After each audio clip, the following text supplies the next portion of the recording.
नमस्कार, मैं सुनी पूनिया और आप सभी का स्वागत है एक बार फिर से आपके अपने चैनल एपीपी लाइव पर। आज हमारे साथ मौजूद हैं पूर्व विधायक संजीव जी बेनीवाल के पुत्र हैं और युवा भाजपा नेता भी हैं करण जी बेनीवाल। सर, सबसे पहले नमस्कार। नमस्कार जी अश्विन जी। सर, आगामी विधानसभा जो 2023 में चुनाव होने जा रहे हैं, उनको लेकर के आप गाँव-गाँव में जा रहे हैं, कितना कुछ आशीर्वाद और सहयोग मिल रहा है? बहुत अच्छा सहयोग मिल रहा है लोगों के द्वारा और मौजूदा राज से जो लोगों की जो पीड़ा है उस पीड़ा के बारे में भी जानने को मिल रहा है और काफ़ी अच्छा रिस्पांस है लोगों का।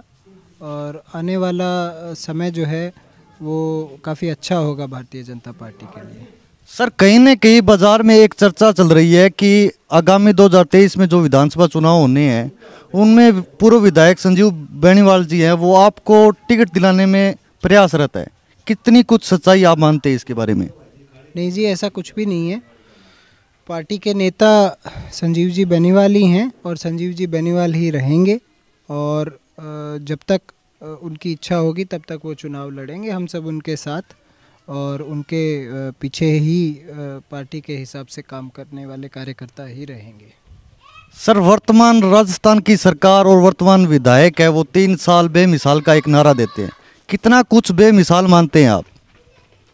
देखिए अश्विन जी, 3 साल का जो कार्यकाल है वो भादरा विधानसभा क्षेत्र के लिए एक किस्म का काला अध्याय साबित होकर सामने आया है और इस चीज़ बाबत सोशल मीडिया पर भी काफ़ी इन दिनों जब वो पोस्टर लगे उसके बाद में काफ़ी चर्चाएं हुई और लोगों ने उस 3 साल बेमिसाल के नारे को सिरे से खारिज भी किया है।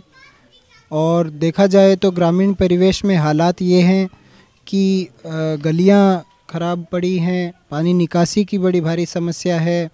उसके अलावा मौजूदा जो व्यवस्था है प्रधानमंत्री फसल बीमा योजना के तहत भी जो बीमा आना चाहिए, जो क्लेम आना चाहिए, लोगों का कंप्लीट क्लेम नहीं आ रहा है।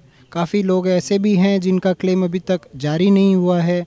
तो बहुत सी समस्याएं इस हलके को बहुत सी समस्याओं का सामना करना पड़ रहा है और सरकार उन समस्याओं को हल करने में एकदम पूर्ण रूप से विफल रही है। सर, वर्तमान विधायक जी हैं वो फसल बीमा को लेकर के कहते हैं कि हम फसल बीमा दिला रहे हैं।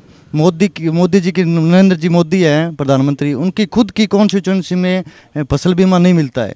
भादरा में हनुमानगढ़ जिले की एकमात्र तहसील भादरा है जिनमें सबसे ज़्यादा बीमा मिलता है और हमने जनता के बीच जागरूकता पैदा की है और भाजपा के सभी नेता कहते हैं कि ये प्रधानमंत्री फसल बीमा है, ये प्रधानमंत्री जी की स्कीम है। इसमें क्या कुछ मानते हैं आप? देखिए, वास्तविकता जो है इस स्कीम से जुड़ी हुई कुछ तथ्य हैं वो मैं आपसे साझा करना चाहूँगा और आपके दर्शकों से भी साझा करना चाहूँगा कि प्रधानमंत्री फसल बीमा योजना के तहत जो प्रीमियम हम कटवाते हैं उस प्रीमियम के आधार पर हमें हमारी ज़मीन का बीमा होता है और फसल का बीमा होता है। फसल के उस प्रीमियम के आधार पर हमें क्लेम मिलता है।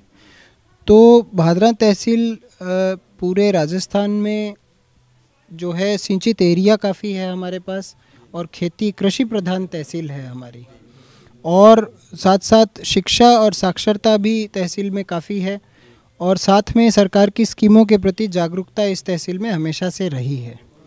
उस वजह से ये जो स्कीम है इस स्कीम का लाभ भादरा में सबसे ज़्यादा मिलता आ रहा है और आगे भी मिलेगा। बलवान पूनिया कहते हैं कि भाई मैंने ऐसा किया वैसा किया, तो वो उनकी खुद की सोच होगी। मेरा ये मानना है कि बीमा जो है वो प्रीमियम मैं कटाऊंगा तो मैं बीमा लेने के लिए मैं अधिकृत हूँ और अगर मैं प्रीमियम नहीं कटाऊंगा तो मुझे बीमा नहीं मिलेगा। अब रही बात हनुमानगढ़ ज़िले की बाकी 4 तहसीलों की, तो आप आंकड़े निकाल कर देख लो कि जो कुल जितनी कृषि भूमि का जितने ज़्यादा काश्तकारों का प्रीमियम भादरा तहसील में कटता है उतना उन तहसीलों में नहीं कटता है। तो उस वजह से अगर प्रीमियम ज़्यादा कटेगा तो स्वाभाविक सी बात है कि क्लेम भी ज़्यादा आएगा।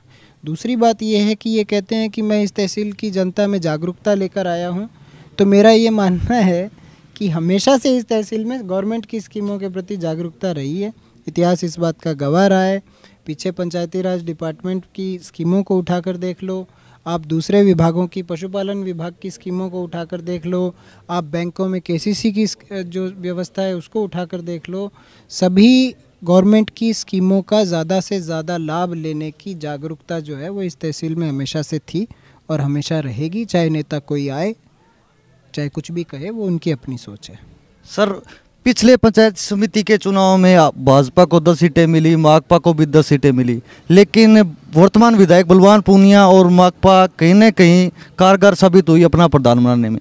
आप क्या कमी मानते हैं, भाजपा में इतनी बड़ी क्या कमी मानते हैं कि आप प्रधान बनाने में कामयाब नहीं हो पाए? देखिए, पार्टी के सभी कार्यकर्ताओं ने पूरे जोर शोर से और पूरी इच्छा शक्ति से चुनाव लड़ा, पंचायत समिति का, साथ में ज़िला परिषद का भी चुनाव लड़ा। अच्छे हमें उसमें रिज़ल्ट मिले चुनाव में, और वोट प्रतिशत जो है वो भी हमारा बढ़ा पार्टी का। अब कुछ समस्याएं ऐसी हुई कि उस चुनाव के दौरान निर्दलीय उम्मीदवारों ने कुछ सीटें प्रभावित की, कुछ सीटें कांग्रेस के प्रत्याशियों ने प्रभावित करी। और ब्लॉक का जो चुनाव होता है वो होता है जी लोकल सिस्टम, लोकल समस्याओं के, लोकल बातों के आधार पर, लोकल समीकरणों के आधार पर। तो उनमें क्या है कि हमने पूरा हमारी तरफ से प्रयास किया और हम संतुष्ट हैं इस बात से कि हमें 10 सीटें जनता ने दी। जोड़ तोड़ जो है वो ऊपर के स्तर पर जो हुआ उसके लिए जनता जिम्मेदार नहीं है, उसके लिए तो नेता ही जिम्मेदार होते हैं। उस जोड़ तोड़ में राज का सहयोग उन्हें मिला तो उनका प्रधान बन गया, और उनको बधाई हो इस बात की कि उनका पंचायत समिति प्रधान बना है। और पंचायत समिति प्रधान बनने के बाद का जो काम जो दिखना चाहिए था, जो विकास जो गति पकड़ना चाहिए था, मुझे निराशा है इस बात की कि वो विकास जो है, विकास की गति हमें देखने को नहीं मिल रही है। वर्तमान प्रधान के कार्यकाल को आप किस नज़र से देखते हैं, और क्या ऐसा लग रहा है, वर्तमान में चर्चा भी चल रही है कि भाजपा के जो ब्लॉक मेंबर हैं उनके एरिया में विकास कार्य के साथ भेदभाव किया जा रहा है? देखिए, ऐसा है अश्विन जी कि मौजूदा प्रधान जो हैं वो सरल स्वभाव के, शालीन स्वभाव के, शालीन व्यक्तित्व के व्यक्ति हैं, और पॉलिटिकल जो राजनीतिक व्यवस्था जो है उस व्यवस्था से पूर्ण रूप से जुड़े हुए व्यक्ति नहीं थे वो। और उस वजह से क्या है कि वो कोई काम अगर करना चाहते हैं तो उसमें इनकी पार्टी की खुद की रीति नीति, इनकी पार्टी की खुद की व्यवस्था जो है, मेरा पर्सनल ये मानना है कि वो आड़े आ रही है। उस वजह से पंचायत समिति मद हो, चाहे पंचायत समिति के और काम हो, चाहे पंचायत समिति की बाकी व्यवस्था हो, वो व्यवस्था जिस तरीके से चलनी चाहिए उस तरीके से नहीं चल पा रही है। पार्टी की खुद के इनके जो आंतरिक मतभेद हैं, जो आंतरिक इनकी आपस में जो मनमुटाव हैं, वो मनमुटाव भादरा तहसील के विकास पर हावी होते मुझे दिखाई दे रहे हैं पिछले 12 महीने से। और मैं उम्मीद करता हूं कि ये अपनी आपसी आंतरिक समस्याओं को परे रखकर, भादरा तहसील के विकास को सर्वोपरि रखकर, और आने वाले जो समय है, जो पंचायत समिति का बचा हुआ है, उसमें विकास को वो पूर्ण रूप से तेज़ी पकड़ाएंगे और गांव-गांव, ढाणी-ढाणी तक विकास जो है उसको पहुंचाएंगे। सर, हम मीडिया में देखते हैं आप गांव मलखेड़ा में ज़्यादातर नज़र आते हैं, कितनी बड़ी क्या कोई कूटनीति है या कहीं न कहीं कोई एक बड़ी सेंधमारी करने के लिए प्रयासरत है आप? ऐसा है अश्विन जी कि इंसान जो है वो प्रेम प्यार का, मान सम्मान का भूखा होता है। धन पैसा ये सब चीज़ें जो हैं, ये तो 5 नुओं की कमाई वाली बात है। 5 नुआओं रीझ गए कोई कमासी, बैंगन कट्ठो हो जाएगो, और कोई रुड़ चाल सी बैंकने कन्ने कट्ठो एड़ो ही लाग जाएगो। मान सम्मान, इज्जत मान, प्रेम प्यार का व्यक्ति जो है वो भूखा होता है, मेरा ये मानना है। तो जहाँ ज़्यादा प्रेम मिलेगा, जहाँ ज़्यादा मान सम्मान मिलेगा, वहाँ स्वाभाविक सी बात है कि व्यक्ति का आना जाना ज़्यादा होगा। मारो गवांड है, मारो आओ जाओ है, खेत पड़ोस है, सारी बात है। मलखेड़ा में, गांधी में कोई फ़र्क नहीं है। लोग बुलाएंगे और लोगों का प्रेम प्यार जो है, जो मान सम्मान जो मुझे मिल रहा है, उस मान सम्मान के लिए मुझे बुलाया जाता है तो मैं ज़रूर आता हूँ। अगर कोई भाड़ी में बुलाता है तो भाड़ी में भी जाता हूँ। तो ये स्वाभाविक सी बात है कि मौजूदा विधायक का गांव है तो मलखेड़ा में आता हूँ तो उसकी चर्चा थोड़ी ज़्यादा हो जाती है, अन्यत्र कहीं जाता हूँ तो उसकी चर्चा थोड़ी कम होती है। सर, वर्तमान में क्षेत्र में नशे की प्रवृत्ति है वो ज़्यादा बढ़ रही है, आप भी युवा हैं, क्या युवाओं के लिए कोई एक नशा को रोकने के लिए कोई एक विशेष मुहिम चलाई जाएगी? देखिए अश्विन जी, इसमें ऐसा है कि जागरूकता का जो विषय हम जो चर्चा कर रहे थे, ये मौजूदा विधायक, मौजूदा जनप्रतिनिधि ये बड़े ज़ोर शोर से कहते हैं कि इसके बाबत, बीमा के बाबत हम जागरूकता लेके आए हैं। तो मैं आपके चैनल के माध्यम से इन्हें ये मशवरा ज़रूर देना चाहूँगा कि मौके का आपका राज है, मौके का आपका शासन प्रशासन, आपके कहने के अनुरूप चलने वाला शासन प्रशासन है आपके पास। तो आप नशे बाबत, जो पंजाब से, हरियाणा से जो नशा अपने पैर भादरा तहसील में पसार रहा है बॉर्डर का एरिया होने के कारण, इस बाबत भी एक मुहिम चलाई जाए, पुलिस के स्तर पर चलाई जाए। जो लोग इसका व्यापार कर रहे हैं उनको पकड़ा जाए, उनको संरक्षण ना दिया जाए, उन लोगों को समाज के सामने लाया जाए।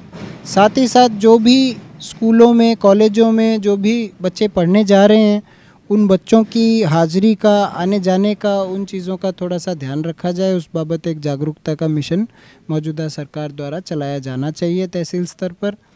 और मुझे ये लगता है कि अगर इस बाबत काम किया जाए तो इस चीज़ में बदलाव आ सकता है। अभी शुरुआती स्टेज है इस व्यापार की। अगर ये व्यापार एक बड़े स्तर पर पहुंच गया तो क्या है कि इस तहसील को के युवाओं को एक बहुत बड़ा इसका खामियाजा भुगतना पड़ेगा। अंतिम रूप से भादरा की जनता को आप क्या संदेश देना चाहोगे? संदेश यही है जी कि राजनीति जो है वो चलती रहती है, चुनाव तक सीमित रहनी चाहिए।